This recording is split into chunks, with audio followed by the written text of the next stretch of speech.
oftálmica o el ramo oftálmico. Nuevamente pasa la vena oftálmica. ¿Pasa la arteria oftálmica por acá? ¿Qué dicen ustedes? ¿Sí o no?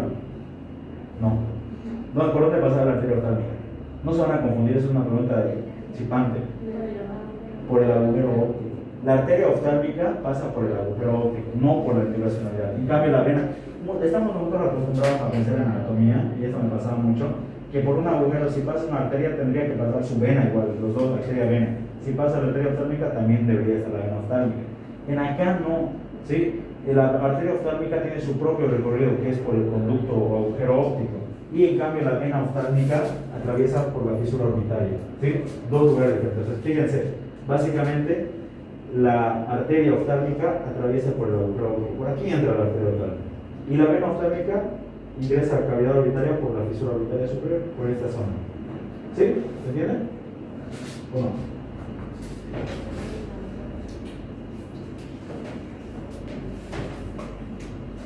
Bien.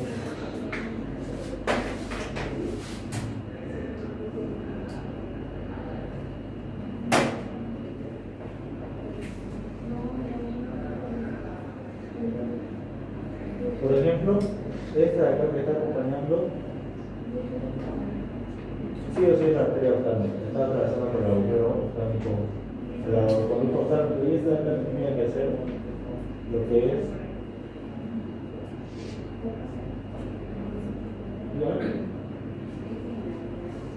Sí, no se olviden, ¿no? Este de aquí es el yugo esfenoidal, limbo esfenoidal, y aquí está el surco prequiasmático. A los lados del surco prequiasmático, donde había un surco prequiasmático, estos dos agujeros son los agujeros ópticos, ¿sí? Por ahí ingresa el nervio óptico, 1, y aparte también la arteria oftálmica, 2. En cambio, la hendidura esfenoidal es esta de acá. Ese que tiene forma larga, alargada, una hendidura larga. En cambio, estos son agujeros pequeños. ¿Ok? Estábamos entonces en la descripción de lo que es la hendidura esfenoidal. Entonces, el borde superior de las alas mediales de los esfenoides forman parte del labio inferior de la hendidura esfenoidal, ¿sí? Y en cambio el ala menor de los esfenoides forma el labio superior de la hendidura esfenoidal. Básicamente están así, ala mayor y ala menor, y dejan un espacio entre medio. Por ahí atraviesa el tercero, el cuarto, el sexto paracraneal, el B1, o sea la rama oftálmica del nervio trigémino, y la vena oftálmica, así que son los más importantes. Obviamente atraviesa alguna que otra la meningia, pero importantísimos los tres. De esos tres, esas 5 estructuras no se las pueden olvidar, siempre preguntan. ¿Ok? Incluso hay preguntas un poquito más específicas. ¿Se acuerdan del seno cavernoso? ¿No? Decíamos que la arteria carótida interna penetra en el seno cavernoso. Y hay otras arterias que pasan por fuera. Entonces, de estas estructuras, algunas también penetran a través del seno cavernoso y otras pasan externamente. ¿Sí? Hay anemotecnia, momona, pastafrola. ¿Ya? Básicamente, estas estructuras de la momona, que sería el motor ocular externo o el tercer par craneal, el nervio nasociliar, que es rama del oftálmico, y el otro muera de abducen,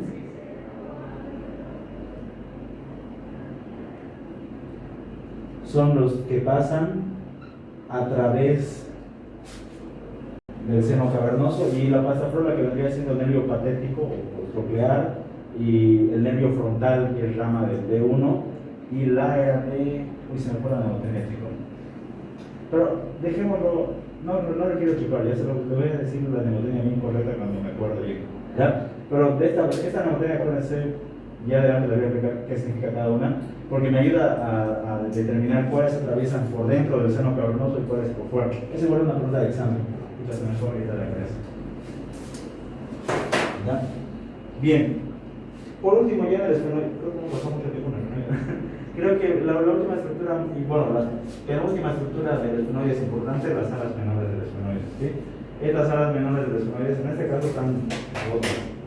Acá se ven bien. Fíjense, serían todas estas estructuras que terminan en la cara lateral del esfenoide. ¿Sí? Es esta saliente agudo. Lo pueden tocar, lo pueden ver. Es todo esto de acá de la lana del esfenoide. Todo esto. ¿Sí?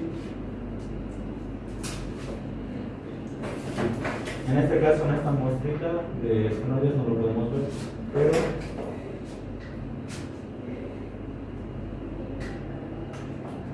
ahí se puede ver bien.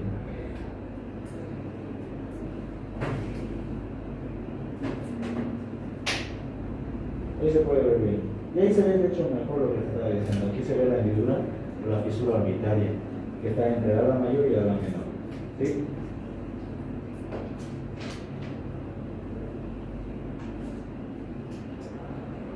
Bien. Entonces, esta ala menor de los esfenoides es casi lo más importante que me describe el libro. Termina en una punta Roma y forma parte del borde posterior de la fosa craneal anterior. Fíjense que nuestro querido cráneo ¿ya? Tiene 3 depresiones gigantes, aunque no lo crean. Número 1, todo esto es una depresión solita. Número 2, toda esta depresión de acá. Y número 3, toda esta depresión de acá. Se llaman fosas craneales. Entonces, a nivel de la base del cráneo, tenemos 3 fosas craneales. Fosa craneal anterior, fosa craneal media, porque está en el medio, y toda esta gran fosa se llama fosa craneal posterior. ¿Sí?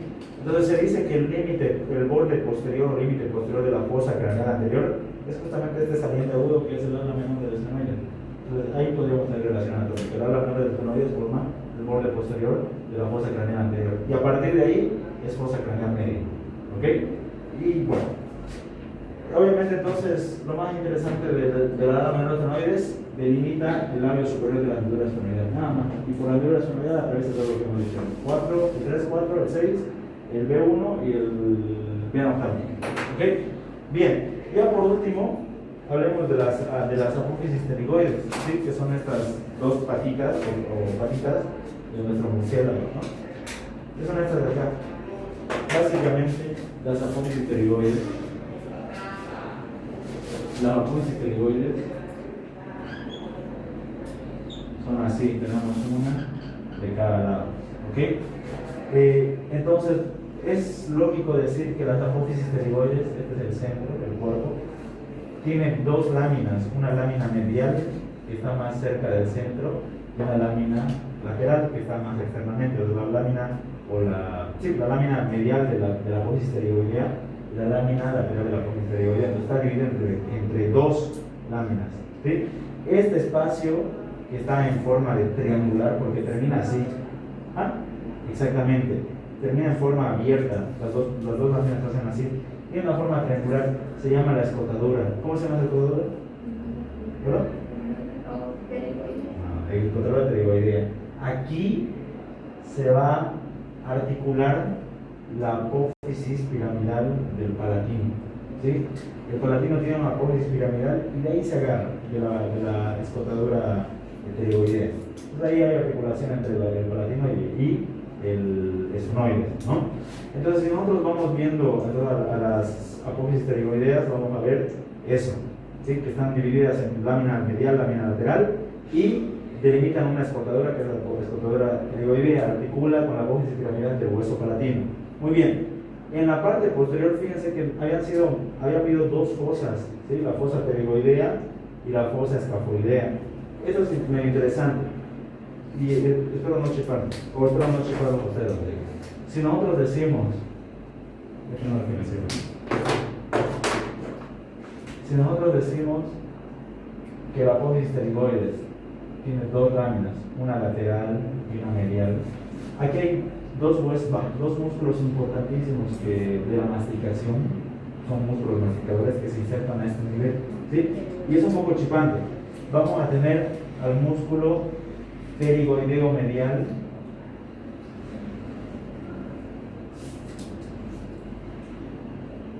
y al músculo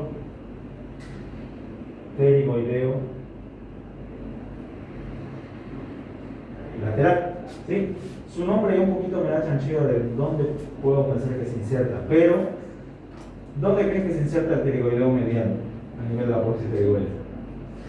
En la lámina lateral, pero se inserta en la cara lateral de la lámina lateral de la apófisis pterigoidea, básicamente acá, el pterigoideo lateral. Y el pterigoideo medial podríamos pensar que se inserta en la lámina medial, pero no, se inserta en la cara medial de la lámina lateral. Ambos músculos, pterigoideo medial y lateral, se insertan solo en la lámina lateral de la apófisis pterigoides, pero una se inserta en su cara externa, lateral, y otra se inserta en su cara interna, medial. Simplemente es eso. Básicamente no tocan la apófisis pterigoidea, o la lámina, pterigoidea medial, no la tocan. Directamente ambos músculos, tanto pterigoideo medial como pterigoideo lateral, se insertan solamente en la apófisis, en la lámina lateral de la apófisis pterigoides. El pterigoideo medial se inserta en la cara medial de la lámina lateral de la apófisis pterigoides. Y el pterigoideo lateral se inserta en la cara lateral de la lámina lateral de la apófisis pterigoides. Medio chipante, ¿no? Pero ahí se insertan dos músculos importantes de la masticación. Los músculos de la masticación son 4. Ya esos son 2 de ellos. ¿Ok? ¿Cuáles son los otros 2 músculos de la masticación? Temporal y maceterio. Si quieren anotar los músculos de la masticación serían pterigoideo medial, pterigoideo lateral, macetero y temporal. Esos 4 músculos son músculos de la masticación. Mi movimiento de masticación, de abrir y cerrar la boca, y para mascar los alimentos está mediado por estos 4 músculos. Macetero, temporal, pterigoideo medial y pterigoideo lateral. ¿Sí? 4 músculos que son parte de la masticación. ¿Sí? Pero 2 de ellos se insertan a nivel de la apófisis lateral, la lámina lateral de la apófisis pterigoidea. Ok. ¿Qué otra cosita podemos ver en la apófisis pterigoidea? Decíamos que había una fosita más superior que se denomina la fosita escafoidea. En esa fosita escafoidea se inserta un músculo más que es el tan conocido. Básicamente, si esta sería la fosa pterigoidea, más arriba hay una pequeña fosita que se llama la fosa escafoidea. Ahí se inserta el músculo periestafilino externo. ¿Sí? Periestafilino externo. Es un pequeño musculito que forma parte de los músculos del velo del paladar. El velo del paladar es una estructura de tejido que, si ustedes abren la boca, es esa parte de atrás más posterior del techo de la cavidad oral, que es en que puede descender o bajar dependiendo de los movimientos orales. Cuando deglutimos, por ejemplo, el velo del paladar se baja y se contrae para permitir el paso del alimento hacia el esófago. ¿Sí? Tiene función. Entonces, uno de los músculos que se encarga de, en este caso, este sería el tensor. Su otro nombre del periestafilino externo es tensor del velo del paladar. Básicamente piensa el velo del paladar, la deglución. ¿Ok? Entonces sería lo más fosita escafoidea. Fosita escafoidea que está superior a la fosa pterigoidea de la apófisis pterigoidea. ¿Ok? Ahora, aquí hay un conducto y en este esfenoides sí lo tiene, en otros esfenoides no. ¿Qué es este conducto? Pequeñito de ahí, que se llama conducto pterigoideo. ¿Qué pasa por ahí? Exacto, medio viviano. En esta estructura se ve, por ejemplo, otros tipos de esfenoides. También se ve. ¿Sí? Este de aquí es el agujero pterigoideo. Este que si tuviera ahí mi dedo, podría marcarlo, puedo meter, porque es un agujero de ahí, va a ser medio viviano. Listo. Entonces, eso sería descripción, perdón, medio viviano, con B chica. Viviano. ¿Ok? Entonces sería la descripción general de los esfenoides. Fíjense que tiene harta de estructuras, creo que es el hueso que más le tiene miedo por tantas estructuras que tienen, pero solo es reconocer las más importantes. ¿Verdad? Porque esas son las más preguntables. Entonces no se olviden de estas estructuras. Ahora sí les paso el esfenoide para que lo puedan mirar. Les doy unos minutitos para que lo analicen. No se de todo, lo analicen. ¿Ok? Ya vamos a hablar de temporada.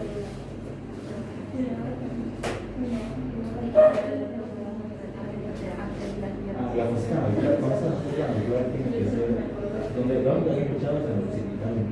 Sí.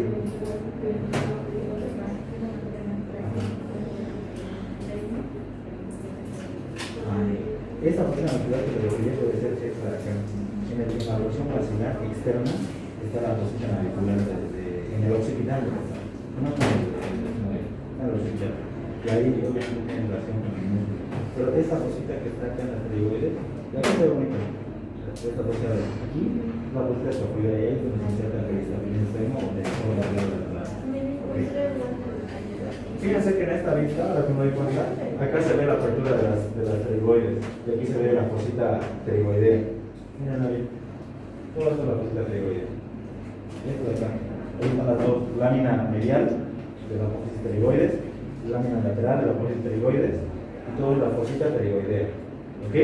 Entonces, el músculo pterigoideo, los pterigoideos, el pterigoideo lateral se inserta en la cara lateral, ya está rayado, en la cara lateral de la lámina lateral del esfenoides, y el pterigoideo medial se inserta en la cara medial de la lámina lateral. Ambos se insertan en la lámina lateral, no tocan la lámina medial.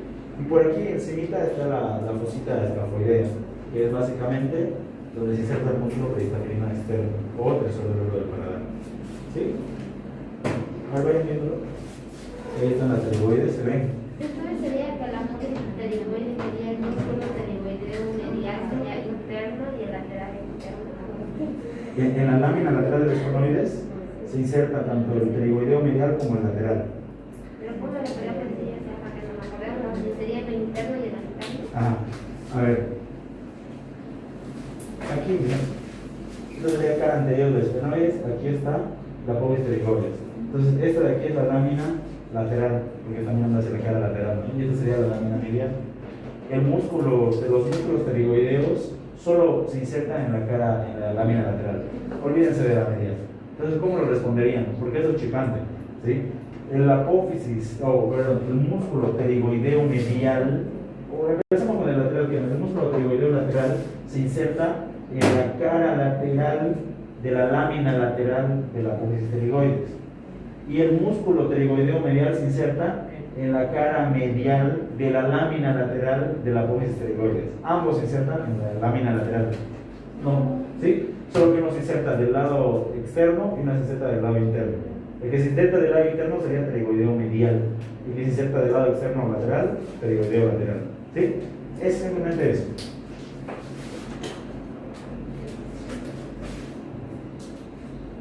Bien.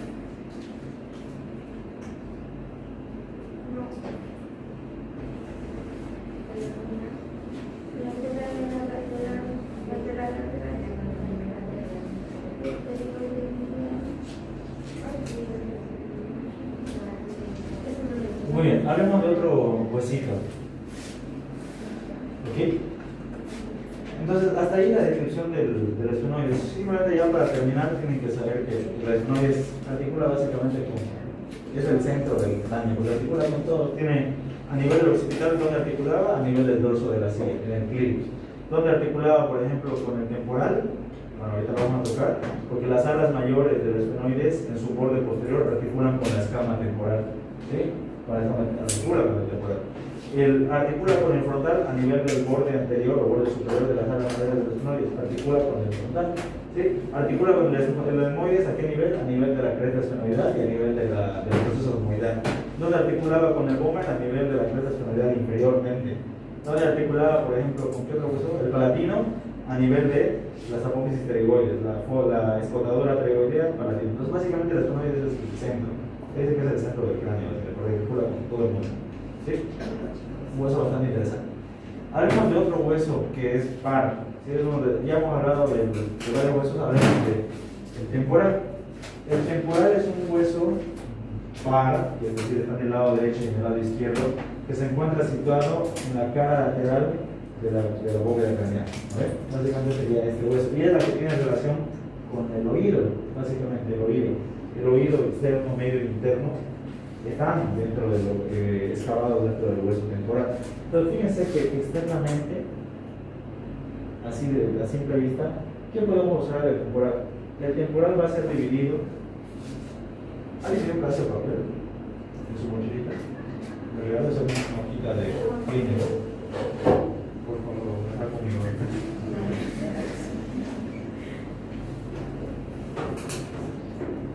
Deja volar toda. Gracias.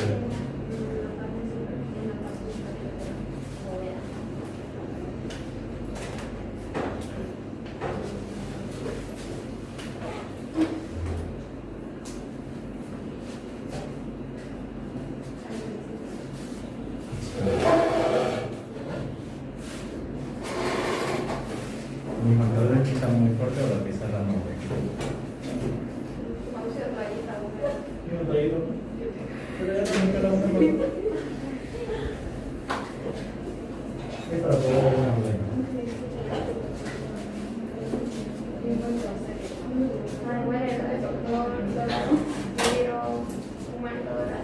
Pero él se aburrió ya. Son más que todo el acrílico de la pieza, la pieza está desgastada, ya no sirve borrar.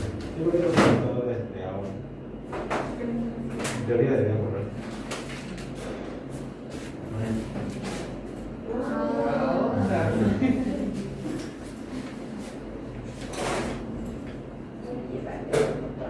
Sí, ya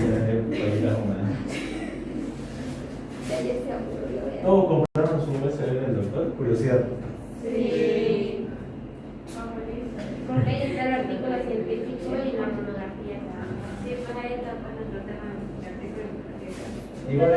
Igual el doctor avanza fisiopatología, igual mientras su USB para la fisiopatología.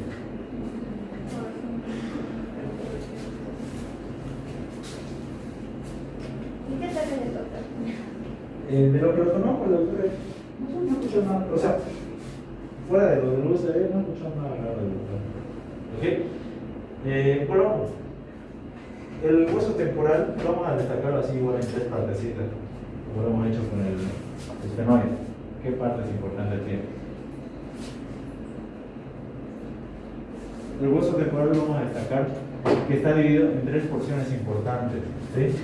¿Cuáles son esas tres porciones?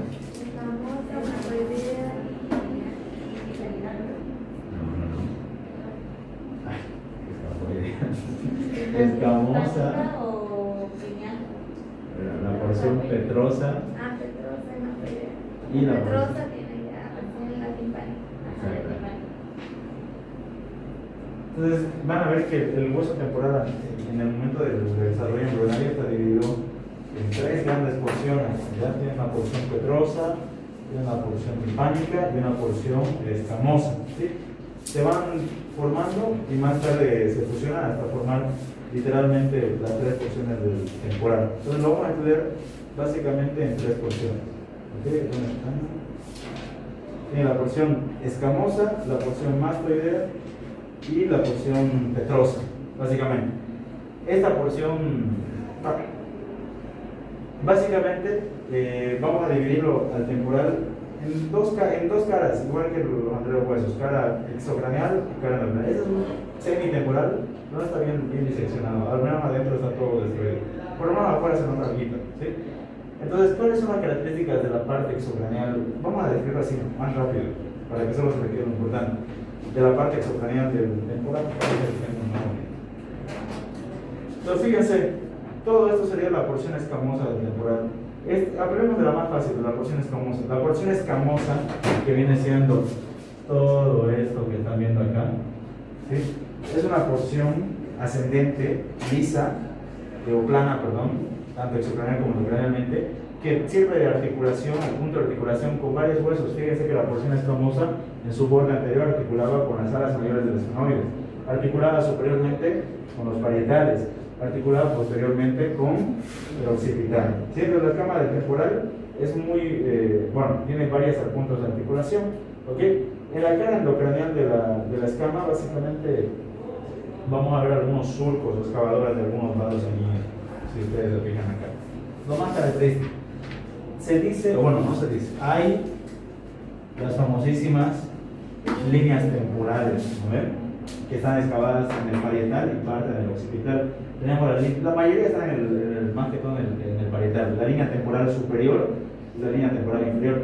¿Para qué sirven? Nada más para inserción del músculo temporal, fibras del músculo temporal, tanto de línea temporal superior como inferior. Ahí se inserta el músculo temporal. ¿Cómo se llama un músculo temporal? El que tanto hemos hablado, es un músculo que ocupa toda esta región. Si lo tengo que colocar, es este gran músculo temporal. Fíjense que toda la cosa temporal se agarra de ella. Y obviamente las fibras principalmente se agarran a nivel de la línea lunar superior, de la línea temporal superior y de la línea temporal inferior. Bien, ¿ok? A nivel de esta porción, fíjense que hay un saliente en la cara externa, hay un saliente agudo. Si ustedes se fijan, es este saliente de acá. ¿Ya cómo se llama ese saliente? Se llama apófisis cigomática del temporal. Van a tener cuidado porque había otra apófisis cigomática en ¿Dónde? En el frontal, ¿no? Tienen que tener cuidado cuando describan un hueso, describanlo con nombre y apellido. ¿Por qué?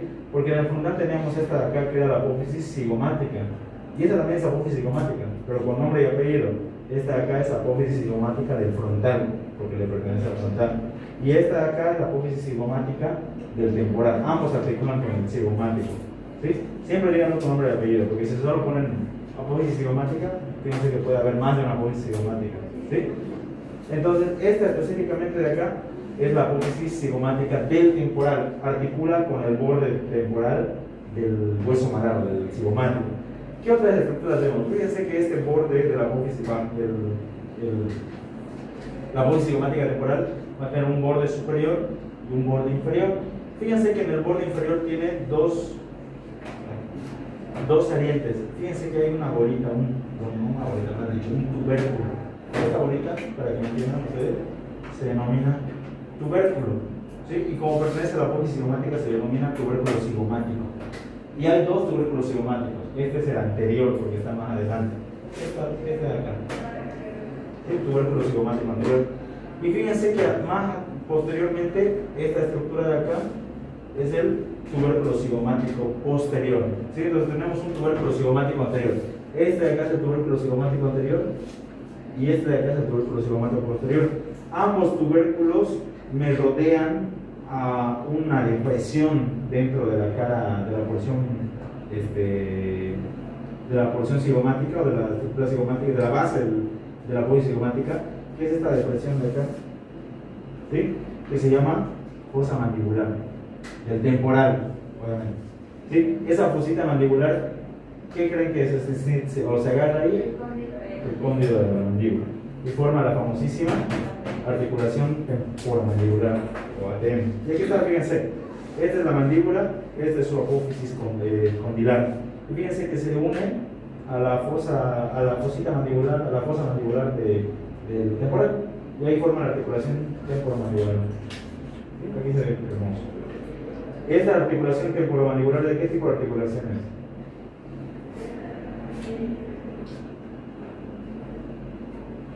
es? ¿Recuerdan? Condilia.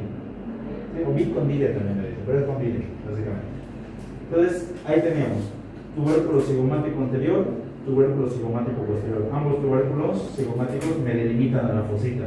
¿Sí? Esa es la fosa mandibular. Ahí se inserta el cóndilo de la mandíbula. Y ahí es que lo puede hacer ese movimiento. ¿Ok? En el borde superior de la apófisis cigomática se insertan fibras del temporal, del músculo temporal. Y en el borde inferior se insertan fibras del macetero. Básicamente dos músculos se insertan a nivel de la apófisis cigomática. Superiormente en la apófisis cigomática el temporal, inferiormente el macetero. ¿Sí? Participan en la masticación con el movimiento que es de masticación. Básicamente. ¿Ok? ¿Qué otras estructuras vamos a describir en nuestro huesito temporal? Fíjense que posteriormente al tubérculo cigomático posterior va a empezar a delimitar un conducto, un orificio. Primero es un orificio que se llama el orificio auditivo externo. ¿Sí? Y ese orificio auditivo externo no se queda ahí, se forma en conducto, se transforma en conducto, que se conoce como el conducto auditivo externo. Básicamente, tenemos aquí el oído. Aquí está el orificio externo, que es el que nosotros vemos. Y posteriormente ese orificio externo se transforma en conducto. Dentro de lo que es el hueso temporal. ¿Ok? Básicamente es esto. Este conducto o este orificio es el orificio del auditivo externo. Ustedes saben, por ejemplo, esta pieza. Fíjense que este sería el orificio externo. El orificio auditivo externo. ¿Qué atraviesa por ahí? ¿Qué es lo que aire, nada más, no atraviesa nada. Ahí entra la micro sonora para poder escuchar. No atraviesa nada. Van a tener cuidado porque son preguntas capciosas. ¿Sí? Aire, nada, no atraviesa nada. Bien, entonces, ahí tenemos el orificio auditivo externo. Seguimos describiendo cara exocranial o cara externa. Posteriormente, tenemos esta protuberancia saliente. Esta de acá, ustedes agarran y se tocan, por ejemplo, fíjense, agarran sus dedos y tengo que hacer por detrás. Este es el oído y ahí hay un saliente prominente, se siente, ¿no? De lejos. Esa es la apófisis mastoides. del temporal, del hueso temporal. Ya es la parte mastoidea. De esta apófisis temporal se agarran varios músculos. El que me interesa que se acuerden, el esternocleidomastoideo, que es un hueso grande que viene desde acá hasta a nivel clavicular y esternal, y es el que me ayuda a hacer estos movimientos. ¿Sí? Un hueso grande de la apófisis mastoides. ¿Se nota, no? Esta es la apófisis mastoides. Aquí está la apófisis mastoides del lado lateral. Bien, entonces hasta ahí estamos describiendo las partes más importantes de la cara externa. Para describir la cara interna del temporal, tendríamos que cortarlo y verlo bonito y volcarlo básicamente. ¿Sí? Fíjense que el hueso temporal tiene este saliente piramidal, es como una pirámide. Lo van a notar. Una pirámide que tiene caras, y tiene una base y tiene un vértice, ¿sí? Entonces este sería el peñasco o la porción petrosa del temporal, o peñasco del temporal. Ese peñasco del temporal tiene varias caras. Me interesa que nos acordemos las caras. Va a tener una cara, espero que por favor me entiendan. Este es la parte interna del temporal. Todo esto es el peñasco del temporal. En la cara endocranial solo vemos dos partes del peñasco del temporal. Dos caras, antero superior y póstero superior. ¿Sí? Fíjense que está dividida por esta estructura. Es como si dijéramos una línea divisora. Todo esto es la cara antero superior del hueso del peñasco y toda es la cara póstero superior. ¿Ok? Y externamente, afuera, dividimos igual. Y esta sería la cara antero inferior y póstero inferior. ¿Sí? Todo esto es la cara póstero inferior. Entonces, este peñasco del temporal está dividido en cuatro caras importantes. Nuevamente, antero superior, póstero superior, antero inferior y póstero inferior. ¿Sí? Son las caras importantes del peñasco del temporal. Describamos las caras más fáciles. Por ejemplo, en la cara antero superior del peñasco del temporal, básicamente lo que nosotros vamos a observar es esta prominencia elevadita que se conoce como el tegmen tímpano o el techo del tímpano, básicamente. Tiene relación con el oído medio. Básicamente es una...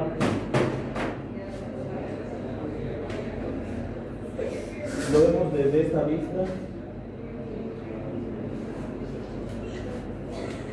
Fíjense, aquí está la línea divisora. La línea divisora sería esta. Entonces, esto sería la cara. Línea divisora. Y esta sería la cara antero superior y esta sería la póstero superior. ¿Sí? En la cara antero superior vamos a observar más que todo el techo del tímpano, el tegmen tímpano, ¿sí? Que corresponde al punto de altura máxima del conducto semicircular, de los conductos semicirculares, básicamente del oído. Y obviamente vamos a ver unos pequeños orificios, hiatos pequeñísimos, atraviesan nervios petrosos, el nervio petroso mayor y el nervio petroso menor.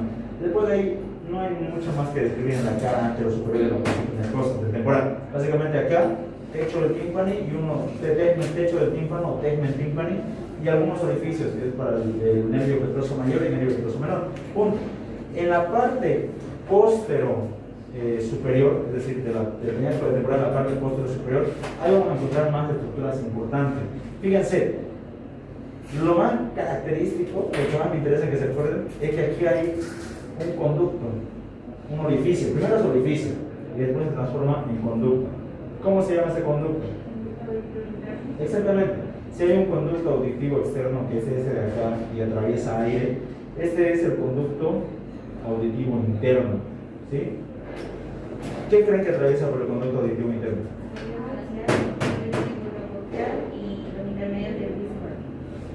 Ya. Vamos por partes. En este conducto auditivo externo, conducto auditivo interno, va a atravesar, y estas son preguntas de examen. Primeramente va a atravesar el B7, que sería el nervio facial. El nervio facial de salir, de emerger de lo que es la protuberancia o mesocéfalo, sale y se mete hacia el conducto auditivo interno, el facial. Otro nervio que se mete, el nervio 8, o también llamado vestíbulo coclear. Este nervio vestibulocochlear es importantísimo para inervar al oído, básicamente encargado de la audición y del equilibrio. Dos cosas, nervio vestibulocochlear. De estos nervios tienen pequeños intermediarios, es lo que conocen como el nervio intermediario. O sea, básicamente tienen pequeños raíces o ramificaciones que se conectan entre sí. Y es el nervio intermediario, o los nervios intermediarios,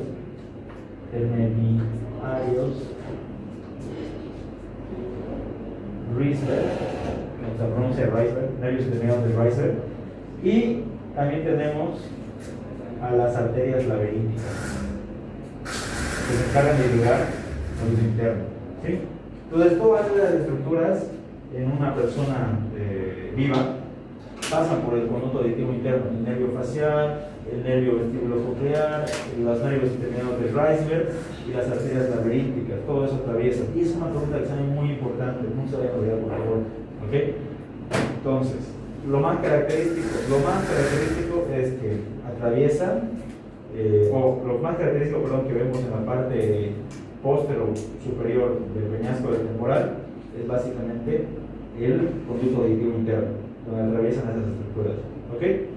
¿Se nota, no? Sí, exactamente, ese clarito se nota. A ver, este es el conducto auditivo interno.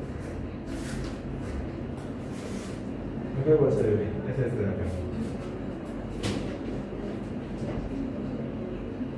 Aquí va a ser.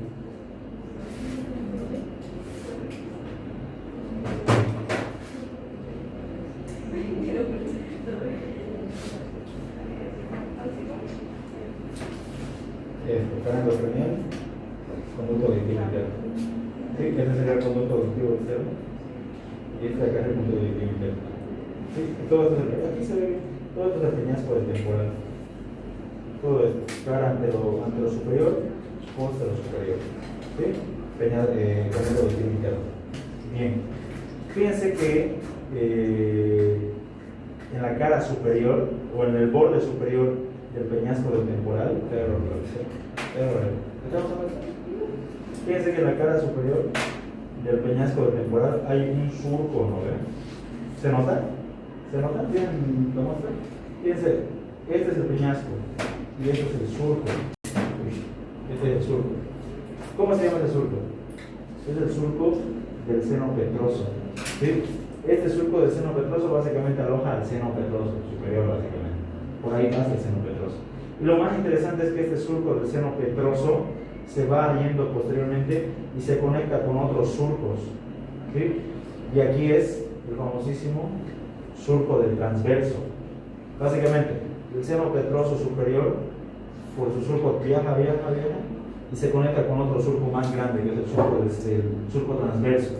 De ese surco transverso, fíjense que desciende y va a salir por esa hendidura que está ahí, que es la hendidura yugular. Básicamente, ahí es donde inicia el recorrido de la vena yugular. Básicamente, aquí está el golfo de la yugular y los senos, todos los senos, longitudinal, transversal, en este caso el petroso, todos confluyen a nivel del golfo yugular y de ahí nace la vena yugular que va directo al corazón para drenar la sangre. ¿Ok? Entonces se reconoce, ¿no? Surco del seno petroso, seno transverso. Y ahí está este orificio que se conoce como hendidura yugular, o también se llama agujero rasgado posterior. Una de dos. Más fácil de acordarse por hendidura yugular. Así nos acordamos que de ahí nace la yugular, por ahí atraviesa la vena yugular. ¿Sí? Entero. ¿Le externo? Agujero o hendidura yugular o agujero rasgado posterior. ¿Sí? Bien. Destrucción de la cara anterosuperior y anteroposterior. Sí. Anterosuperior y posterosuperior. Ahora, de este mismo surco del seno petroso en la cara posterosuperior, aquí no se ve bien. ¿Sí? No sé si en otro bolsito se ve bien. No se ve bien, pero hay una depresión, ¿sí? Una fosita.